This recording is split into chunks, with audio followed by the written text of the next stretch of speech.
speed round. Do the needs of the many always outweigh the needs of the few? We're a democracy, and you need to listen to the many and not just the special interest groups that are out there, especially around Sandpoint. We're a constitutional republic. What are our needs? What he said. Constitutional republic, no, the needs of the many do not outweigh the needs of the few. Majority rule, minority rights. If something is wrong, like slavery, it should be illegal. We have had mistakes in America. Majority rule, minority rights.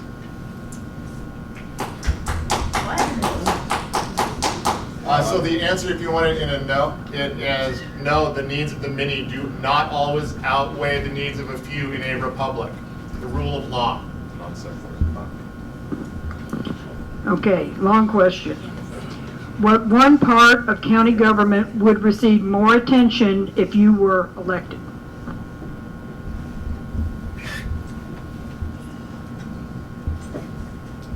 The biggest part of the county government that would receive more attention to me is going to be the people that are doing what they're supposed to do in the 18 departments underneath the commissioner. And by that, there's EMS, there's waste management, weeds, as we talked about, several, Fair Board.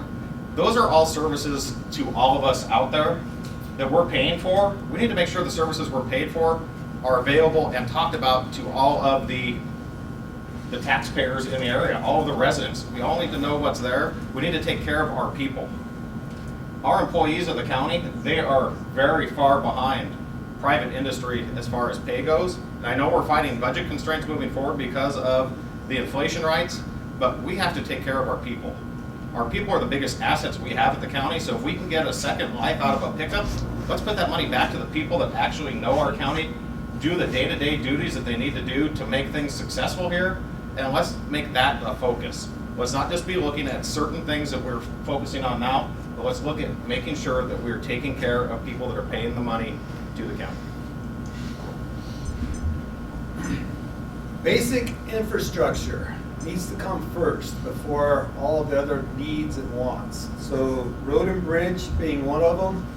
Our roads could use a lot of improvement. We don't have the money. Maybe we're doing too much paving. We're not doing it correctly, and I see a newly paved road just a couple years later that's cracking and potholes and everything else, which is costing us more money in maintenance to go back and fix those issues. So what I'd like to see is prioritize roads and bridges, number one. Number two would probably be our waste management.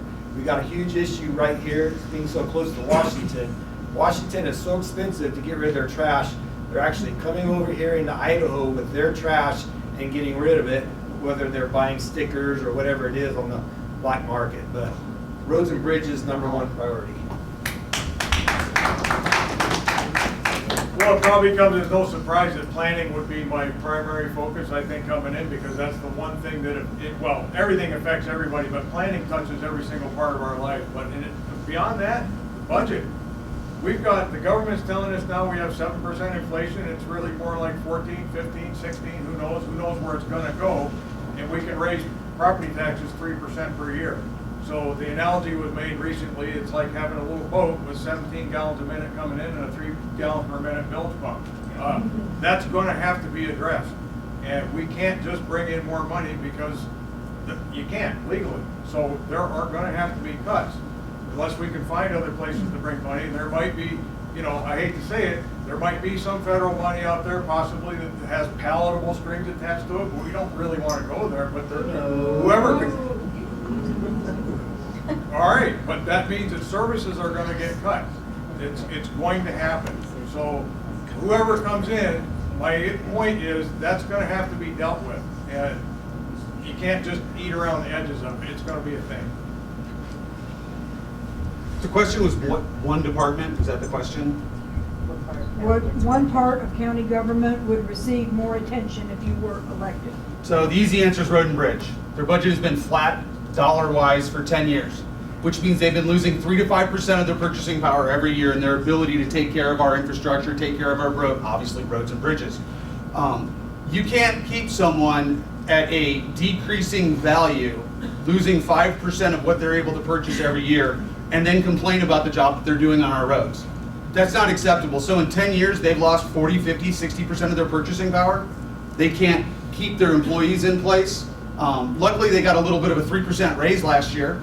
Inflation was 8%, so like a lot of you, they're still struggling to put food on their table. Road and bridge is something that has to be taken care of, and without good roads and bridges, we are not going to be able to drive our roads in the winter. And we have 4 bridges that are about to. I'm not going to go there. I talked to Planning and Road and Bridge. Please stop and talk to them. They'll tell you what's going on. Road and bridge, waste management, and personnel. When I was in the Army, we might have 34 trucks in my platoon, but if I only have the staff to be able to drive 20, it doesn't matter. I went and I met with Jason Topp, who's in charge of Road and Bridge, and this is the way he described his personnel. Interstate and the other companies like Peak really, really, really appreciate county government because they believe that they have the best training program to be able to swoop in and take their employees. Trucks don't drive themselves.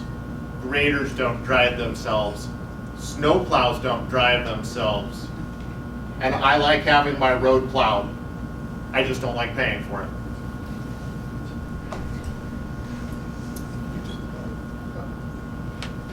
I'm happy to say that actually I have nothing to rebut.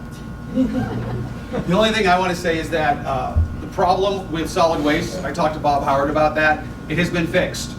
Now, if you come in across the border with an out-of-state plate, you have to show proof of residency, whether it's a power bill or a water bill or something. So that problem has been fixed, and the county is no longer wasting money on Montanans and people from Washington overburdening our solid waste system.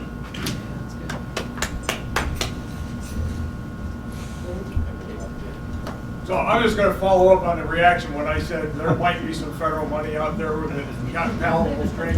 We're not talking about ARPA here, and I'm not looking for federal money to get strings, but we have an issue that's gonna have to get addressed.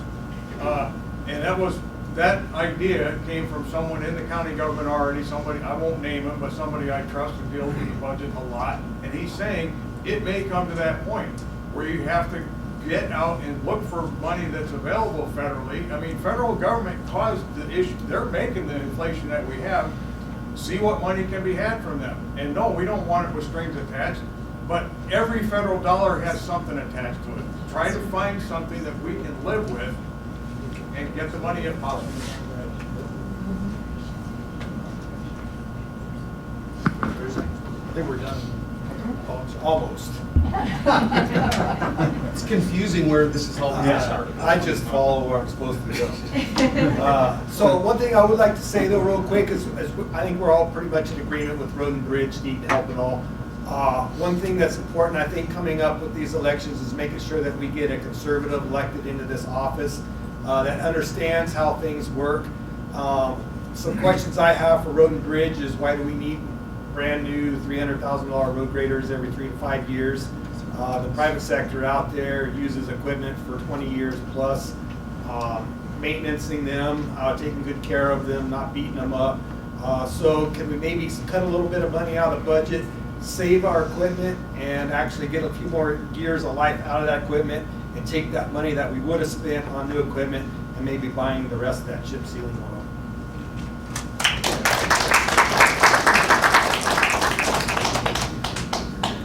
Just to add a little bit here, it's going to be tough times in the next 2 years. Whoever is voted in to this board going forward, due to the inflation, it's going to be tough. And it's going to take a lot of long hours looking at where to appropriately put funds because costs are going up more than our taxes are going to go up, and nobody wants to see more taxes. So let's really look at what we need. And like I had said, employees are the best asset we have in our county because you can bring in all the iron you want, but if you don't have somebody driving it, then it's doing no good just sitting in the parking lot of the county parking lots.